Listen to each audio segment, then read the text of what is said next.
আসসালামু আলাইকুম। আপনাদের সামনে নিয়ে আসলাম নতুন একটি ভিডিও।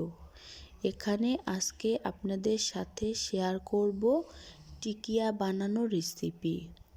কিভাবে টিকিয়া বানানো হয় সেগুলা আজকে আমি দেখাবো। প্রথমে আমি একটি প্রেসার কুকারের মধ্যে কিছু ভিজানো বুটের ডাল, শুকনা মরিচ, গরম মশলা এবং হাড় ছাড়ানো মুরগির মাংস, এখানে এগুলা ভালো করে সিদ্ধ হয়ে গেলে এখানে আমি একটি ব্লেন্ডার মেশিনের সাহায্যে সুন্দর করে এগুলাকে মিশিয়ে নিব। মিশানো হলে আমি হাতের সাহায্যে সুন্দর করে মেখে বল আকৃতির করে এখানে কোটিং করে নিব একটি প্লেটে।